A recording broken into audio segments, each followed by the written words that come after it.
औज़ुबिल्लाहिमिनश्शैतानिर्रजीम बिस्मिल्लाहिर्रहमानिर्रहीम। वीवर्स अस्सलामु अलैकुम।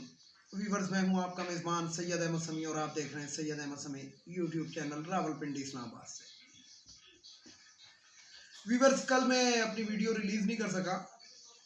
उसकी वजह यह थी कि मैं कुछ जिसे कहते हैं कि ज़हनी तौर पे उस वीडियो के लिए तैयार नहीं था, क्योंकि कुछ ऐसे हक़ाइक़ थे कि जो कल मेरे मुंह से निकल जाते हैं।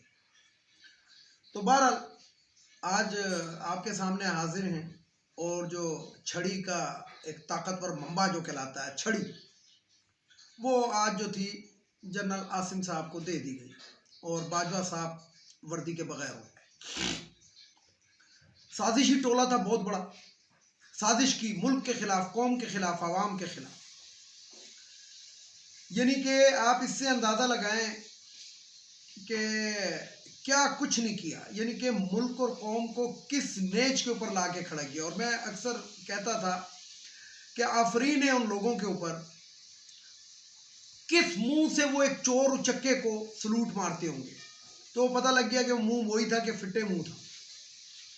फिर DGISPR साहब जो कलाबे मिलाते थे, बड़े पसीने उनको आ रहे होते थे, मजबूरी के आलम में बोलना पड़ता था। उन्होंने भी प्रमोशन लेनी है, AER पे जाते जाते अच्छे रिमार्क्स लिखवाने थे ताकि वो भी सफ़ के अंदर शामिल हो जाएं।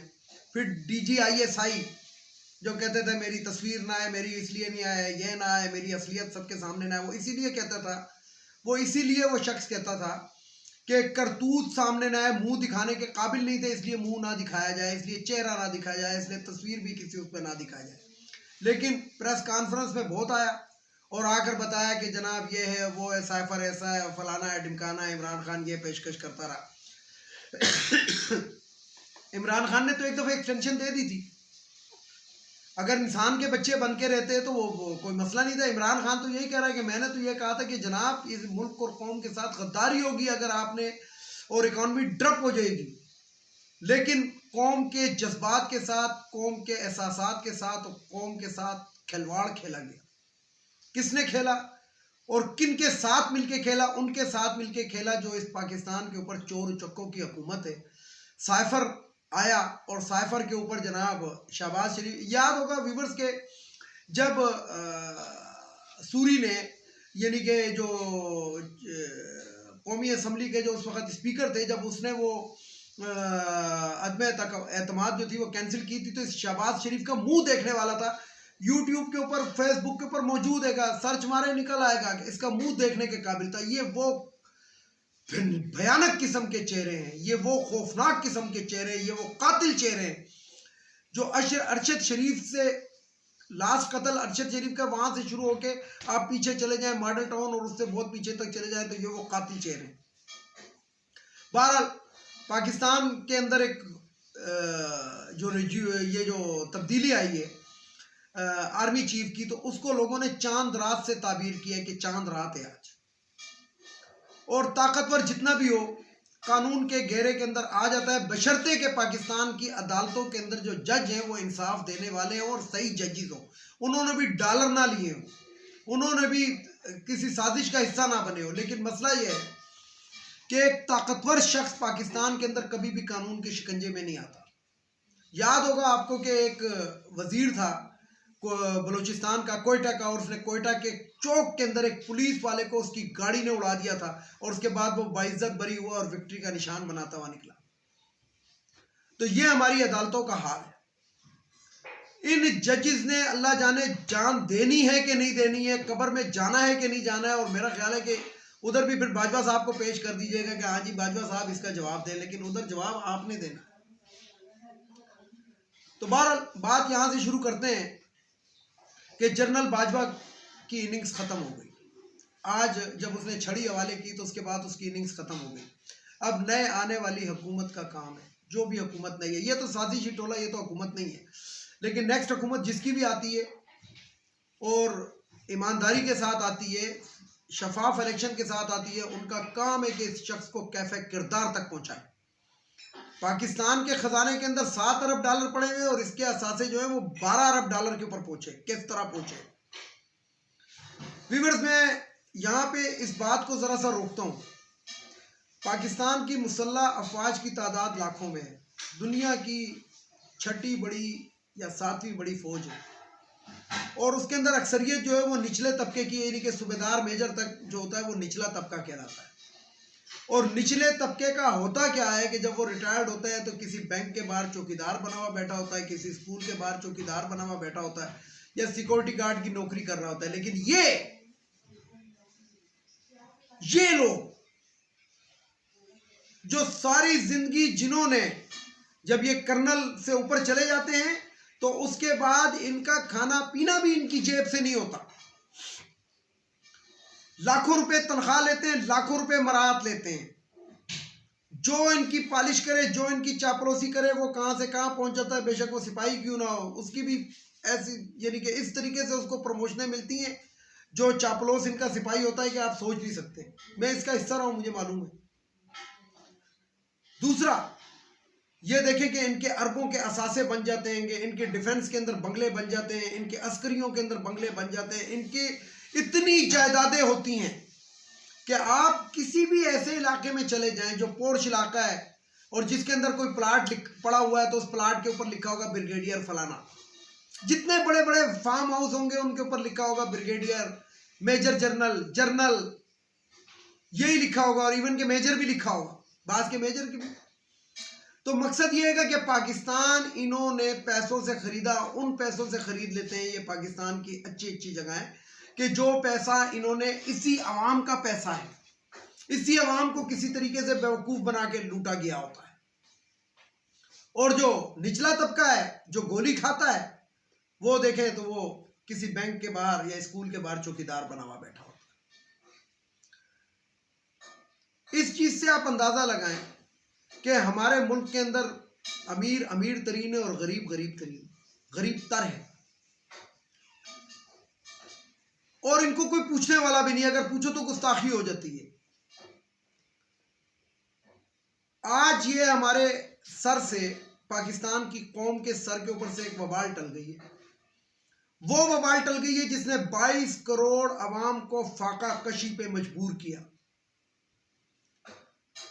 यानी कि उस वक्त उसको महंगाई लगती थी, जब 150 रुपए लीटर पेट्रोल था वो महंगाई थी, और 240 रुपए जो है वो महंगाई नहीं है। उस वक्त इसी का एक रिश्तेदार, मैंने पता कराया, वो जनाब इनका रिश्तेदार है, वो जो एक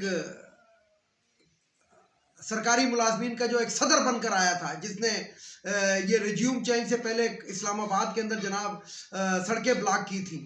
अच्छा, मजे की बात, सुप्रीम कोर्ट को वो नजर नहीं आया, सुप्रीम कोर्ट को वो सड़कें ब्लॉक हुई भी नजर नहीं आई, सुप्रीम कोर्ट को वो तोड़ फोड़ नजर नहीं आई। सुप्रीम कोर्ट को वो तोड़ फोड़ नजर आई जो इन लोगों ने इमरान खान के जलसे के अंदर खुद की थी कि जी मेट्रो स्टेशन को आग लग गई है, जबकि वो मेट्रो स्टेशन अगर जज साहब को इतनी तौफीक होती तो पैदल चल के जाके देख लेते थे, कोई आग नहीं लगी। तो वो जो बाजवा था, वो जो बना था कि जनाब ये आल पाकिस्तान सरकारी मुलाजमीन का जो एक सदर बना था, जिसने तनख्वाहें अपनी बढ़वाई थी, तो वो भी इसी का रिश्तेदार था, इसी बाजवा का। और पाकिस्तान में एक सबरछन फैलाया गया था और सबरछन फैलाया जा रहा था। आज उस शख्स को भी आज महंगाई नजर नहीं आ रही जो 150 रुपए पेट्रोल पे सड़कों पे आया था। तो मैं यहाँ पे इमरान खान से कहूंगा, बल्कि आने वाली हुकूमत से कहूंगा, ये इसको चले दूसरे वीलॉग के ऊपर रखते हैं, किसी जब इलेक्शन अनाउंस होंगे, कि अब हुकूमत किस तरीके से करनी। लेकिन ये देखें कि पाकिस्तान के साथ क्या किया इन लोगों ने, पाकिस्तान के साथ कौन सा खेल खेला इन लोगों ने। ये इनके बाप का मुल्क है, ये इनकी माँ के जहेज में आया हुआ मुल्क है कि ये इसको जिस तरह मर्जी जाके लूटते रहो, और उसके बाद इनको कोई पूछने वाला भी ना हो। मैं यहाँ पे सुप्रीम कोर्ट ऑफ पाकिस्तान के जजेस से पूछता हूँ, जो लाखों रुपए के अंदर तनख्वाहें लेते हैं और लाखों रुपए की मराहत लेते हैं और लाखों रुपए पेंशन की मद में लेते रहते हैं हर महीने, क्या आपकी आंखें बंद है? क्या आपको नहीं मेरे पता लगता कि ये हो क्या रहा? यानी कि आप इतने बेहिस हो चुके हैं कि ताकतवरों के सामने आपकी बात ही नहीं चलती है, तो फिर आप इसको छोड़ दें, आप रिटायरमेंट ले लें, आप साइड पर हो जाए। नहीं, पतीली को उस वक्त तक चाटना है कि जब तक उसमें सुराख ना हो जाए, खोखला करके मुल्क को जनाब, उसके बाद अय्याशियों से दूसरे मुल्कों में जाके शिफ्ट हो जाते, दूसरे मुल्कों में जाके जनाब अय्याशी की जिंदगी गुजारते हैं। जो सिपाही तबका होता है पाकिस्तान की फौज का, आप उसको देखें, वो बेचारा रिटायर्ड होके उसके घर के बाहर क्या लिखा होता है, हवलदार रिटायर्ड, ये वो। लेकिन इनके साथ तंगबे शुजात, तंगबे पता नहीं कौन कौन से, यानी कि आप अगर कभी पठानों का ट्रक देखें ना, जिसपे चमक पट्टियां लगी होती हैं, और अगर रात के टाइम उस ट्रक को आप देखें ना, तो वो बिल्कुल जैसे झिलमिला रहा होता है, तो इनकी वर्दियां इसी तरह उन मेडलों से झिलमिला रही होती हैं, जो इन्होंने बगैर किसी कारनामे के अंजाम दिए ले लेते हैं, क्योंकि खुद ही लेने, खुद ही साइन करने, खुद ही अप्रूव करना है। और मैं आपको बताऊं व्यूअर्स कि ये जो तंगबे होते हैं, इनकी 7 पुश्तों तक, बाद दफा कोई अलाउंसेस ऐसे हैं कि जो 7 पुश्तों तक मिलते हैं, मतलब निशाना इधर का 7 पुश्तों तक मिलता है। तो बाकी सिपाही के लिए तो इन्होंने कुछ छोड़ा ही नहीं है। सिपाही के लिए क्या है, ज्यादा हुआ तो किसी बुढ़े खुसट को तंगबा खिदमत दे दिया, टीके 1, टीके 2, टीके 3। लेकिन इनके लिए सितारा खिदमत, सितारा जुर्रत, सितारा इम्तियाज मिलिट्री हर एक के साथ होता है। कर्नल से ऊपर के साथ हर एक के साथ सितारा इम्तियाज होगा। तो मेरा ख्याल है कि अब ये चीजें रिवाइज होनी चाहिए, क्राइटेरिया होना चाहिए इन चीजों का, और परसेंटेज होनी चाहिए कि अगर 1 साल के अंदर सदर पाकिस्तान ने इतने तंगबे तकसीम करने हैं, तो इतने सिपाहियों के होने चाहिए और इतने अफसरों के। इनकी तादाद कितनी है, यानी कि जिसे कहते हैं कि मुट्ठी भर अफराद जो हैं वो इस पाकिस्तान के ऊपर काबिज हुए हैं, और जो लाखों हैं उनको कीड़ों बकड़ों समझते। तो व्यूअर्स, इस वजह से कल मैं अपनी वीडियो रिलीज नहीं कर सका था कि इस तरह की बातों से ये भरा पड़ा हूं मैं। मेरे पास सबूत है इन चीजों के, मैं जानता हूं इन चीजों को।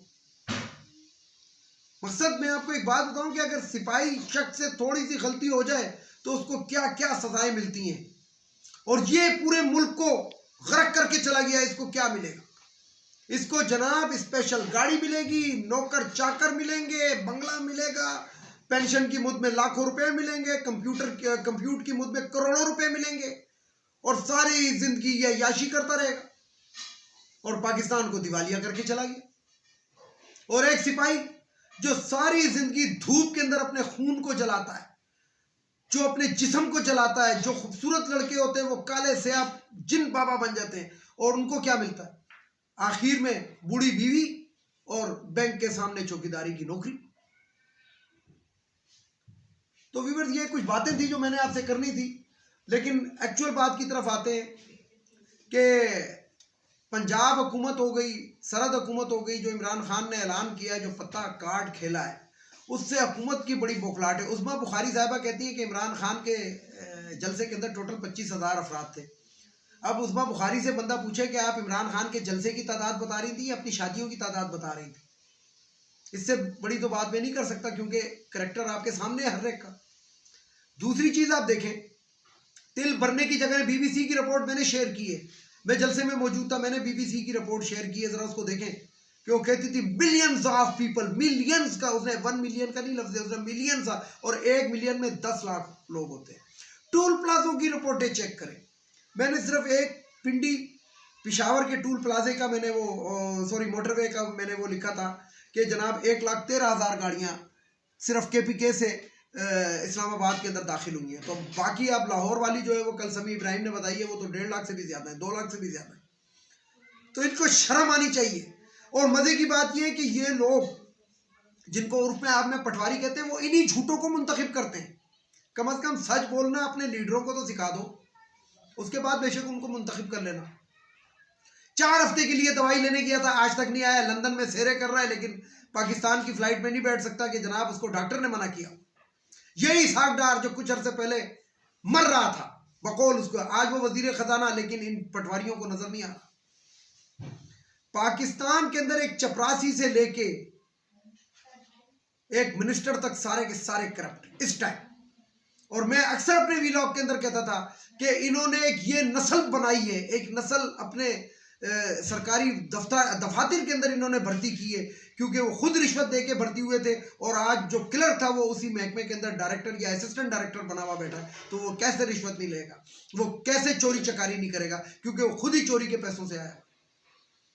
तो नवाज शरीफ ने और जरदारी ने एक ऐसी कौम पाकिस्तान के अंदर मुसल्लत की कि जो चोरी चकारी को ऐब नहीं समझते। मैं आपको एक जिक्र बताता हूं, एक बात छोटी सी बताता हूं। मेरा ताल्लुक केपीके से, पेशावर का रहने वाला हूं। मैं किसी काम से उस वक्त मैं नेवी में सर्विंग था, तो मैं किसी काम से एक अदालत गया था, सेशन कोर्ट की अदालत।